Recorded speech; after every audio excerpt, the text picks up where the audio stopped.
How do I meet my soulmate? How do I move on from heartbreak? Does my dream relationship even exist? Are dating apps the only way I can meet people? Are all relationships this hard? This is Between the Sheets with Dr. Love. Each week, your host dives into sex, love, dating, relationships, and everything in between. Welcome to Between the Sheets with Dr. Love. Hello and welcome to Season 3 of Between the Sheets with me, Dr. Love. Join me this season as we navigate love, relationships and life with very special guests. Get ready to laugh, cry and connect. I know these meaningful conversations will impart a little bit of wisdom and a lot of love to you. So let's dive right in.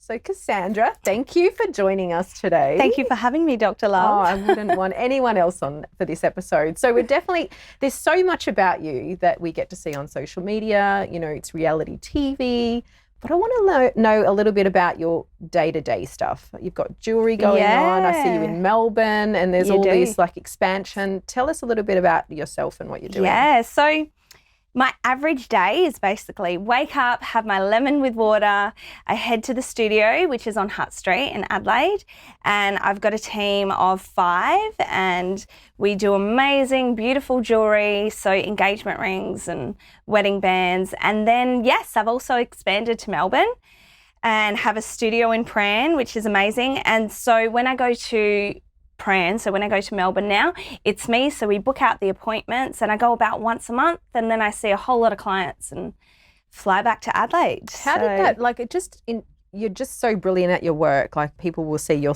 jewellery on me all the time. It looks stunning on you, looks amazing. Love it. But how did that start? Where did you get into jewellery making? I did hear a story once upon a time about you being in the shed and just sort of going at it. Now, is that a true story? It is, but it even started before that. So me working on the bench in my parents' garage was, probably from years 18 to 24 that I was doing that. But before that, I was actually creating beaded jewelry for family and friends. So, I was probably 15, 16 buying those beads. And, I still remember the first person that paid for a pair of earrings and I got $15 and I was like, look, Ma, I now know what I want to do for the rest of my life. It was pretty much that. I just thought, I enjoy this so much and now I can actually make money from it. And I still remember I then chose to study it at TAFE. I did a Bachelor of Visual Arts and Applied Design and my major was jewellery. But I remember one of the history or art teachers there saying, you guys won't make money.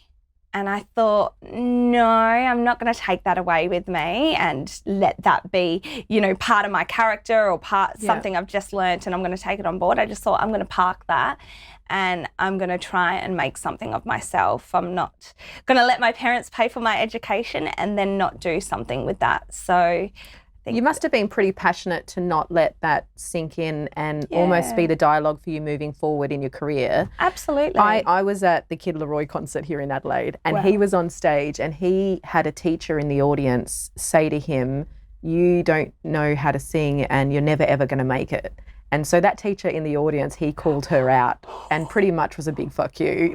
Look where I am now. Wow. You told me that I will never make something of myself and look where I am. So he didn't have that dialogue either. That's amazing. I think it takes exactly what you said. It takes passion. It takes resilience, something within you that is willing to stand up and go, you know what? Nah, I believe in myself enough. And that's what it took at the start.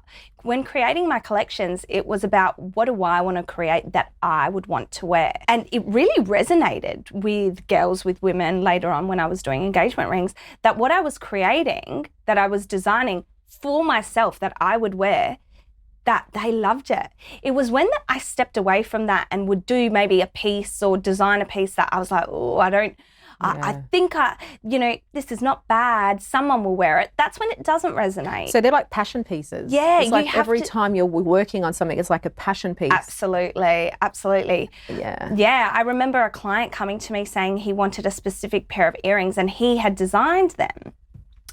And he had drawn this picture on a scrap piece of paper and he wanted them for his missus. I don't think they were engaged at the time. I think it was just boyfriend, girlfriend. And they were horrendous. And it was my first lesson in not ever, if I didn't have the heart in it and I didn't like it, because I tried to steer him away from them. I was like, how about like a cute little pair of diamond studs, you know? But he wanted to put his budget into these big chandelier style earrings. Oh, I've got no pictures to show you because I never took any. But it was my first lesson in not ever doing that again. And I made him put his drawing in the box so that she knew it was his was design. him. Yeah. So that's the saying no, that's like knowing sort of what you want to create, and you're not going to be for everyone. Exactly. It's knowing those boundaries. Exactly, absolutely. And staying true to yourself. Yeah. Actually, talking about not being for everyone, before your jewellery, there was a little bit of a stint on The Bachelor. Yes, there and then was it Love Island as well? No, Bachelor in Paradise. People always get them confused though. So, like, okay, so tell us a little bit about that. So what happens there? You sort of went onto reality TV. What makes someone actually decide to do that? What leads you down that path? Funny enough, my jewellery led me down that path. I launched our Australiana collection in Melbourne, and we were at this really nice venue in Melbourne where we launched a collection that night, and Lorena was one of my guests. Now, Lorena had been in one of the previous seasons of The Bachelor. And as I'm going around chatting to my guests, I stop and I'm chatting to Lorena, and she's like, why are you single? And I was like, babe, I don't know. Look at me, how do I know? No, to be honest, I said, look, I've been really focused on my business and it's been a big part of my life so far, and I've put all my energy into that. Called off my wedding like a few years ago, and so my business is where it's at. And she tries to take a photo of me, literally picks up her phone and I was like, what are you doing? And she goes, I want to send this to casting. And so she ends up forwarding a photo of me, and she wrote this cute little thing about me. Sweet angel, put her forward to the casting gods or something like that. And funny enough, a few months after that, I got a DM because I never had a personal Instagram page until like end of 2019. And so this was in 2018, and I get this message going, hey, we'd love to interview you for Bachelor. And I was like, sure, why not? You know? Yeah. And so I did it. I did the interview, and then they took me over to Melbourne, and I went through the process and got in. Yeah, right. Yeah, and didn't look back. So was it, I mean, I know you sort of stepped in there and went, yeah, let's do this. Yeah. At that point, were you open for love? Were you like, you know, what if this works? I was definitely open for love. Absolutely. Always. Like I'm one of those, I'll happily go on blind dates. I'll do just things for fun. But I'd be lying if I said my business wasn't at the forefront of my mind when making that decision. I was like, I had the girls that would take care of it in the studio, but my business was my baby. I was like, fantastic if this one guy with these 30 girls vying for him, because I know how particular I am, particularly the older you get, the more particular you are, because you're in your comfort zone. Like I've got my schedule planned out. I know what I like. So my life's pretty great. Yeah. You know, so I went on there going, okay, well, let's see if this guy ticks all my boxes. Not if I'm interviewing him. He's not interviewing me. Absolutely. Yeah. So, no, I definitely went in there, and, you know, the business was one of those things that I was like, well, this will be great for that, but I'm very open to finding love. And he just wasn't where it was at, though. Yeah, he didn't tick the boxes. No. Yeah.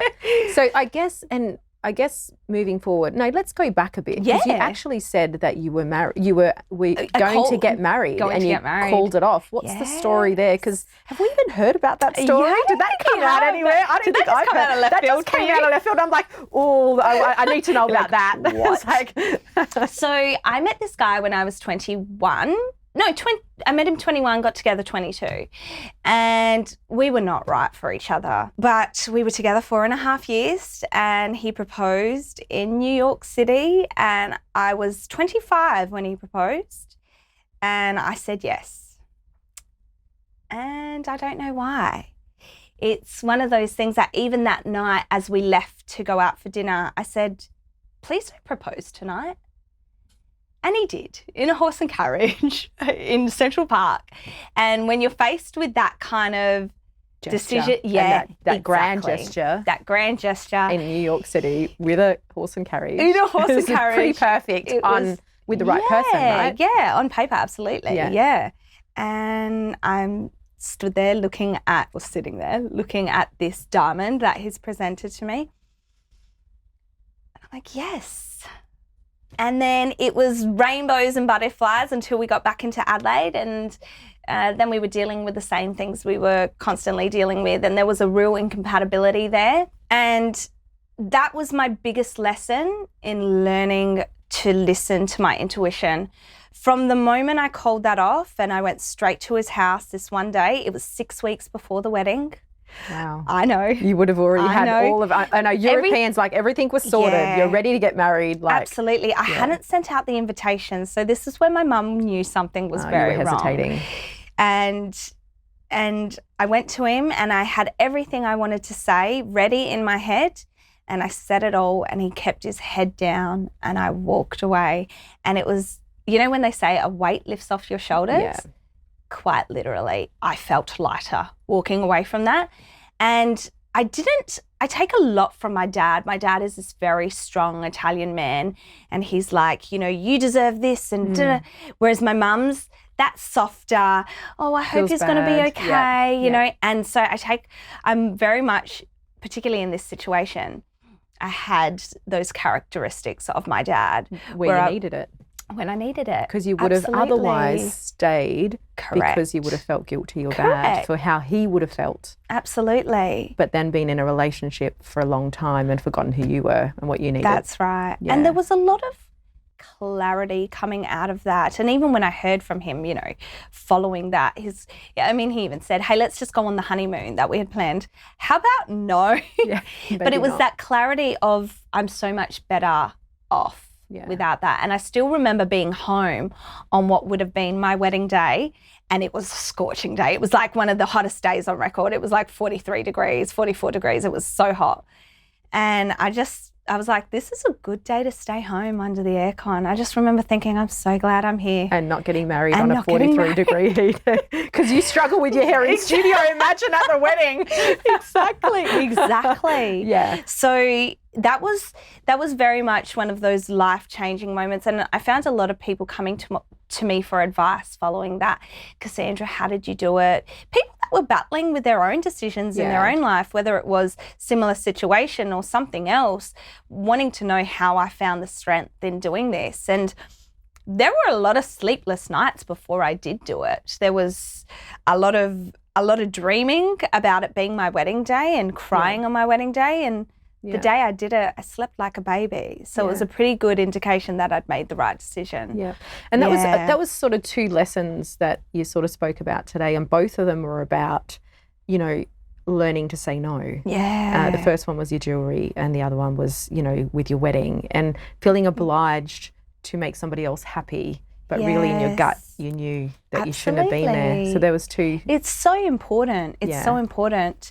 And if I had to go back to my younger self, that's something I would say, listen to your intuition. 100%. So would you tell your younger self it's okay to say no? It's okay to say no. Yeah, absolutely. And I see that with so many females that present, obviously I work with male and females, but the females just negotiating around their boundaries or what they want, fear of not having a relationship or fear of not getting the business or making the money, and really negotiating around what that looks like for them. Yeah. And you learn that quite early on. Quite early, absolutely. And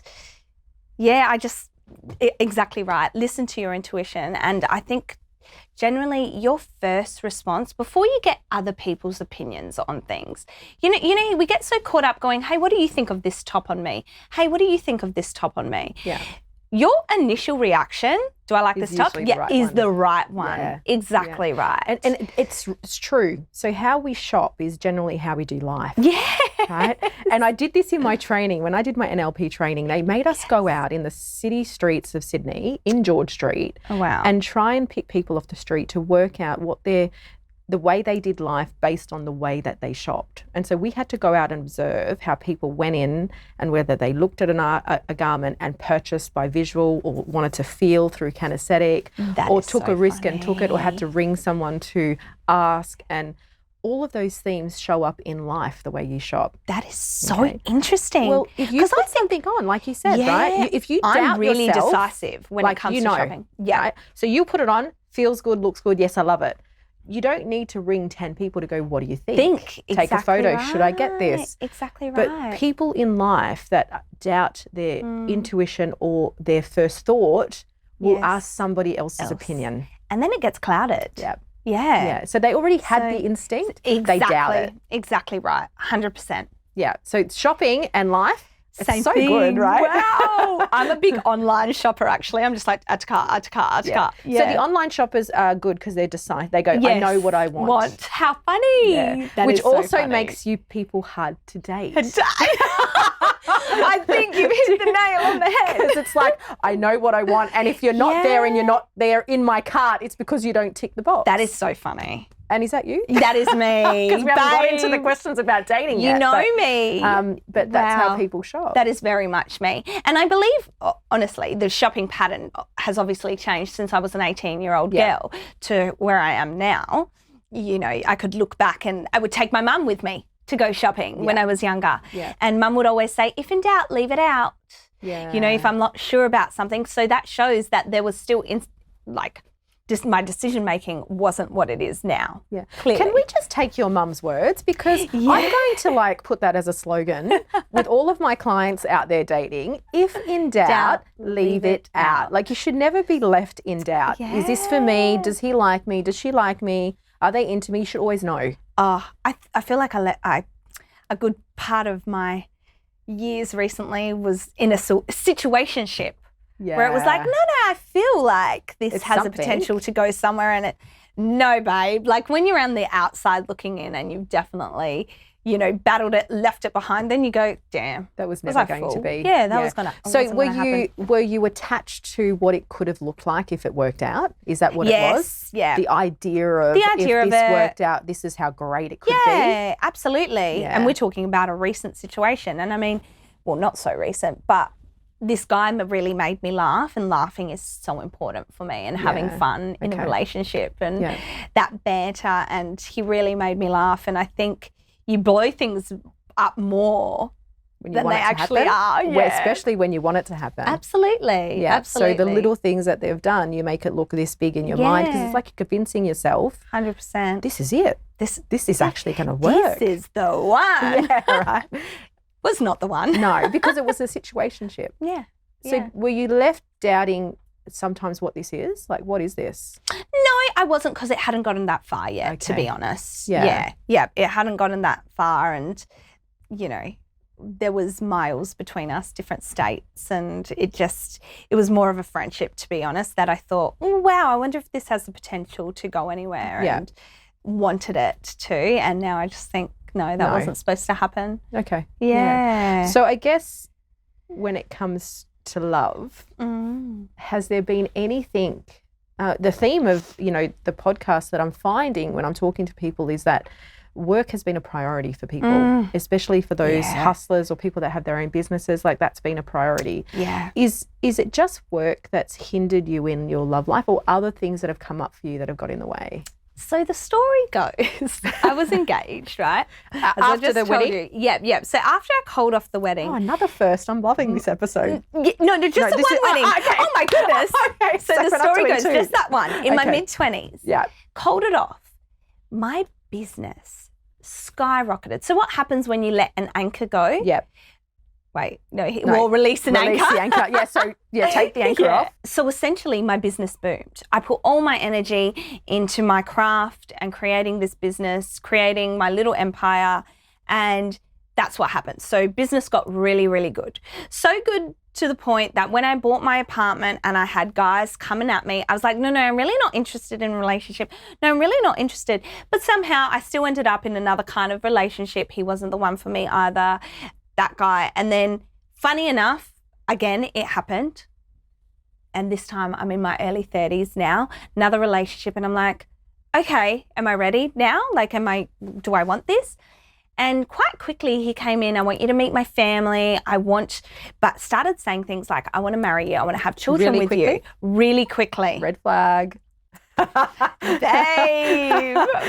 Tell me about that. So really, really quickly, and it fell apart just as quickly as it had gained Quick momentum. burns, yeah. Exactly. So, but the fact was he came in and started talking about a family with me and taking those next steps that I went, oh, I've achieved majority of what I want to achieve. Like, I can do this now. Like early 30s, I was like, yeah, I think I want to do this with you. I think I was like, I think this guy's great. Wow. Yeah, no. When did you realize it was the no? I realized, so there was a few dreams that I had and a few intuitive things that popped up where I was like, oh, this doesn't seem right. And then I basically caught him out in a very fat lie and asked him to leave. And that was it. Yeah. And then he returned 3 years later over summertime. And so if there was any doubt in my mind in those 3 years, oh, could I have done things differently? Was there something I did? Maybe I shouldn't have jumped the gun. Maybe he would have told me about that. If there were any questions, they were put to rest this second time, because I never give second chances. I'm not. Once you're done, you're done. Once I'm done, I'm done. Yeah. And so, when he came back, I had also done NLP and gone, you know what? I've let all that go. It had actually been let go, a year after I'd called it off. But I thought, okay, I've let that go. Let's see if this person's changed. Nope. This person was exactly where I had left them 3 years ago. In fact, I think it was probably either my eyes were open more or it was worse. Well, you weren't there anymore. Yeah. Right? So it was you that changed. Well, there you go. And so you can't see him from the same light anymore. Exactly. Because you're no longer on the same vibrational plane, right? 100%. So you've done the growth, you've done the forgiving, you've done the NLP, and then you meet the same person and you go, we don't actually speak the same language anymore. Yep. You want to hear something weird? Yeah, go for it. We broke up. I called it off on exactly the same day I had 3 years prior.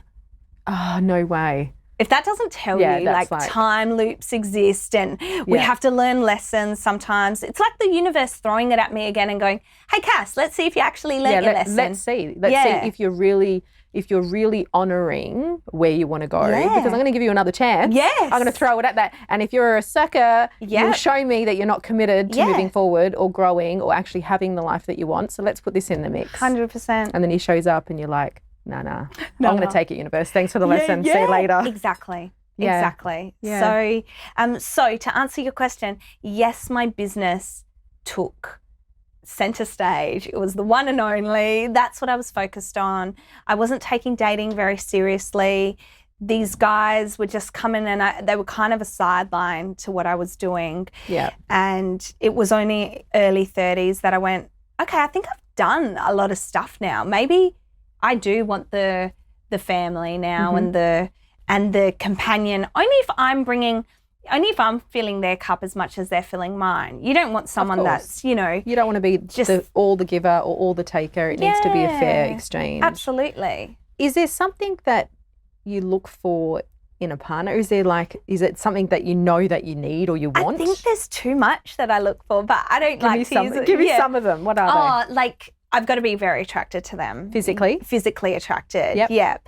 And, I know people say, yeah, but looks fade, blah, blah, blah. But I do. I need to be attracted to them. I need to have that banter with them. They need to be supportive, kind, have a good heart, loyal, can cook with me in the kitchen. Or like to. Exactly. Yeah. I'm very much a homebody. Yeah. So I love staying in by my fireplace. Probably why I don't get out enough and meet people. But they don't just sit on on your lap while you're watching Netflix, right? Plus I don't do dating and you can't apps. online order them. You know what I mean? I'll put that in my cart. Exactly. Well, not yet anyway.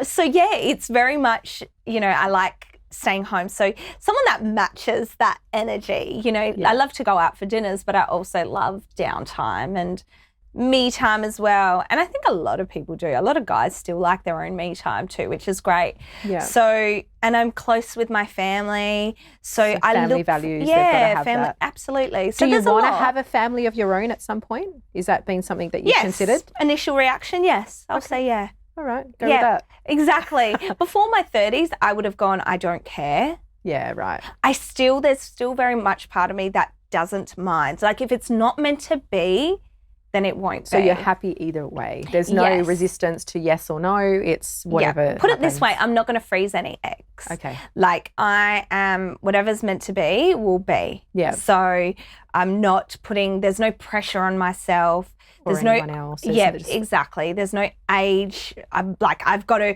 because I meet great guys. There's a lot of guys revolving around me that are beautiful. But to me, it's not about just settling and having a kid. And that's not the kind of person I am. To me, it's much more than that. It's about truly finding that soulmate or that soul connection with and what someone. Does that look like? Because people, we talk about soul connection. We talk about soulmate. What does it look like in real life to you? In real life, I think it takes on board all those characteristics that I said. And there's also, I imagine that when I meet that person, they're going to feel like home. Yeah. That you're going to always want to come back to them. That even if there is a fight or an argument, you'd call it an argument, not a fight, that you always go to sleep still in love with each other. Yeah. You know what I mean? Never angry at each other. Yeah. That there's an understanding, a deep felt understanding in the relationship. So we call that, we're always repairing. Yeah. So, and things happen, it doesn't matter how good your vehicle is. You can buy the new, Ferrari or BMW, but it needs a repair every now and then if something goes wrong. And relationships are the same. And what I hear you saying is that you want to go to sleep still saying I love you every night. And 100%. It doesn't matter what you argue about. It's 100%. Just an argument. It doesn't impact the love you have for each other. Yeah. And that's what we see in the relationships a lot, is that there's a lot of contempt, that they argue and they start to hate on each other because they don't argue well. Wow. And every relationship, that's what happens in relationships. You're not always going to see eye to eye. Absolutely. But if you argue well, you go to sleep saying I love you every single night. 100%. And there's a deep comfort in that. Yeah. I feel that you can, say you go out for dinner with your girlfriends and you've left arguing with your partner. There's a deep comfort in knowing that everything is going to be okay. Yeah. I've been in those relationships where it felt like you're kind of on the edge of walking on eggshells. Exactly. What am I coming home to? Yeah. Are we going to break up? That's right. Is he going to be there for me because I've, done something he didn't like or didn't approve of? Sometimes people say, didn't get his approval. 100%. Will he still love me through it? And that's a really unsettling place to be for a female, though. Exactly. Yeah. For me, I feel that it was more, this person isn't meeting my values. I generally bring, everything, my heart, or, you do all my wear your heart on your sleeve, I know. Yeah. And you're a little giggle bunny because every time I go somewhere and you're there, I can't stop laughing because you're doing something totally silly and crazy. But it just warms my heart up because it's so light and it's so beautiful to be around. And that's why I ask you, around dating, what is the priority for you and what do you look for in a potential partner, which you've shared? Is there... And you said you're open. So if someone comes along and has all of those things and you have that deep connection, you're willing to go there, right? Yes. You're open to go there. Absolutely. Are you out and about? Are you out of your lounge room to be able to meet that person? Because it's winter time now. And you know what? The thing is, I don't do dating apps either. I've never done a dating app. So you throw that into the mix as well. So you've got the business that doesn't do dating apps, loves to be at home, and you've got a great little recipe for cats. Being you know what I mean? Woman. Absolutely. I'll just have a few of those, thanks. So essentially, I go out with my girlfriends, we'll go out for dinners and that kind of thing. The guys that I meet are literally, it's so organic. I'll meet guys in cafes. Yeah, I'll meet guys through friends. Yeah. How else do I meet guys? I think it's a bit, back in the day, social media, they would definitely try that hand. And so I did end up with a guy that I met through social media. Definitely wasn't the best relationship ever, but there's always different ways of meeting people, whether it's through, family and friends and whatnot. So I guess being in the public eye for you, has that been a hindrance for your dating, do you think? Are you a bit standoffish? What do people... No, okay. Not really. I don't have any... at least I don't feel there is any difficulties in... I hear women say often, oh, you'd be so intimidating. I've even heard guys say it. Oh, guys can find, like I'll hear a guy say, oh yeah, you know, Cass, guys can find this intimidating.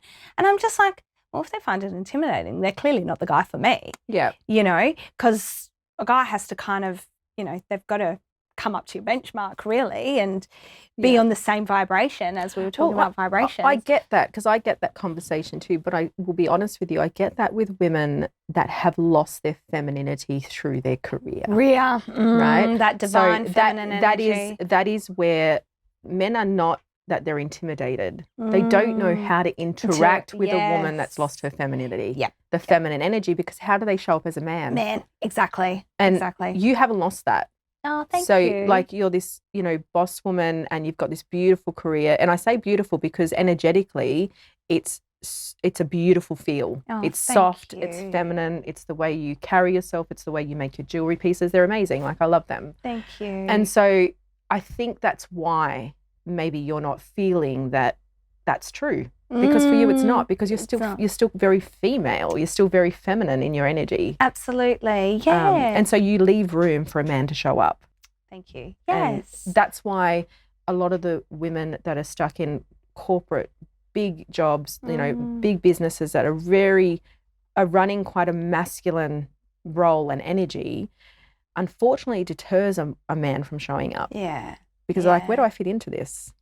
Yes. You know, she's got we say, give him his balls back. You know, she's carrying the balls in this. She doesn't need any help in anything. Yeah, exactly. Whereas I find with you, that's not the case. Thank you. I feel like you've got room to allow somebody to come in and contribute. Yeah, absolutely. I feel the same. Thank you. So definitely. I like that feedback. That's great. Because sometimes I'm like, you know, you wonder, you ask yourself those questions, but I'm like, no, I definitely need someone tall that's going to get things from the top shelf for me. I need that help. Not to get it for you, just to pick you up with his 2 fingers and go, here you go, love, because you're just tiny. It's like, I'll just like, Absolutely. Yeah. So no, I definitely, and that's the thing. Yeah, I look at that and I want a man. Yeah. You know, and I feel what's happened is these guys that have been in my life have been boys. Yeah.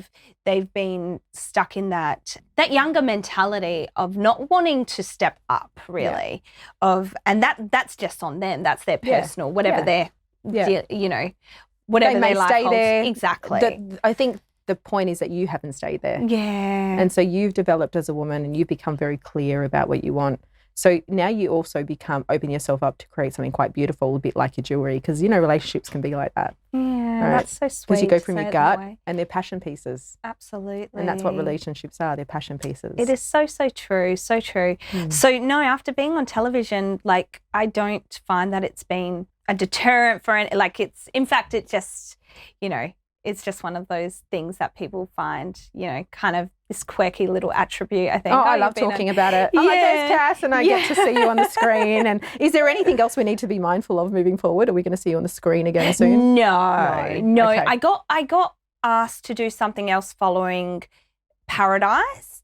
And I think I was so burnt from the edit that I just wasn't. I remember doing the interview and they were like, what would you do if you won $1 million? And I was like, pay off my home loan? Like, what's $1 million? You know what I mean? I mean, I don't say that to that's what I said. That's how I felt. $1 million isn't going to really change somebody's life. Exactly. Because if they feel the same as a person getting the million or 100 million, it doesn't change. It changes here first. And one of the girls said, they go, I don't think you're getting a call back. They want someone to be like, it was basically one of those competition type shows where they want people to like, oh my God, $1 million. You're hungry for it. Yeah. And I was just like, and she says, how's your body like activeness? How's your activeness? Oh my God, I don't go to the gym. Clearly you can tell. She's like, you're struggling just to do a stretch the other day. So I don't know about the gym. So she goes, how's your physical form? And I was like, chick, I couldn't even lift my hand luggage over my head on the aeroplane the other day. We got 7 kilos because she was asking how I'd be. It's kind of like a survivor type thing. And I'm like, you're looking at someone that's... no. You know. Unless someone's carrying me through the episodes or through the segment, I'm not doing it. Yeah, exactly. Yeah, so. I think so. That goes to show you a lot about your personality because money is very important. Like that's, let's face it, we like nice things. I know I do. Money is a priority, business is a priority, but it's not going to define who I am. because I think I'll be the same with and without it. 100%. And I feel that for you as well. If money doesn't come with some passion, yes, it's not worth it. Worth it. That's exactly right. Yeah. Exactly right. So if you were going to look back and say, you know, I mean, you did say something about your little 10-year-old self earlier, saying this is the advice I would give her, is to say no. Yeah. Is there anything else on your journey, and it doesn't have to be your 10-year-old self, but, you know, you in the past through an experience where you thought, I can't do this, or I don't know how to get through this, and you've got through it now and you are who you are now. Can you look back at a time and say something to that previous self of yours when she was struggling? Absolutely. I think definitely one would be to go back, and if things don't feel right, and that goes back to intuition, if things don't feel right, to follow it. Absolutely, 100%, without a doubt, that is one of the biggest things I would say, because I struggled with a year to call off that wedding. I listened to other people without listening to myself first. Yep. So that would be another thing I would say, and that's a hot little tip that I've learned, is your first reaction, your first thought, your first feeling is generally the right one. Yeah. And to continue to follow that and grow in that way. There's lots, I would say, including follow my passion, feel the fear and do it anyways. Yeah. So when I started my business, there was so much, you know, late nights, laying awake going, okay, what if I don't make it? What if this? What if that? So many what ifs. You set them aside and you just go for it. Yeah. Yeah. You know, and it doesn't matter. So, because you're not, if you take the risk, you fear the fear and do it anyway, you're more likely to reap the rewards, right? 100%. Because if you stay in fear, you're always never going to know. You're going to fear everything. Yeah. Aren't you? Yeah, absolutely. Any little or big or monumental decision you've got to make, you're going to feel fear. It's everything. Business. Do I take the risk and be shit scared but going into a relationship but I'm not sure if I'm going to get hurt? Yeah. You feel the fear and do it anyway. Anyways, that's Start so a new true. business. You know, do I invest and feel the fear and do it anyway? I could fail. Yeah, you could. Yeah. You could fail at being a parent. You could fail at being in a relationship. You can fail at business. You can fail at everything. Everything. Exactly so unless you feel it and do it anyway, you won't ever do anything. 100%. Aww. It's so true. So and that is our episode. Thank you so much for having me. Thanks it's for been coming a blast. on. And thank you for always dressing me in your jewels girl, and being an beautiful. Amazing presence in my life every time I get to go somewhere and have a laugh. All right. Thanks, Thank Cass. you. See ya. Thank you to our sponsors, Sexyland, Australia's largest range of fun for adults, and Cassandra Mamone for designing timeless pieces of jewellery that encapsulate classic design and modern inspiration. All advice given on the podcast is general in nature, and if you need a tailored approach to your wellness journey, reach out to the incredible team at Sonare Wellness for both traditional and alternative therapies. We acknowledge and pay our respect to the traditional custodians of the land that we gather on. We respect and value their past, present, and ongoing connection to the land, sea, and skies. Thanks for listening to the podcast with Dr. Love. For all show notes and resources mentioned in this episode, head to www.drlove.com. That's DRLURVE.com. Got a question for Dr. Love? Email her at ask@dr.love.com. Love the show? Remember to subscribe on your favorite podcast app. Leave us a review or share it with your friends. Thanks for listening, lovers. We'll see you on the next episode. This is Between the Sheets with Dr. Love.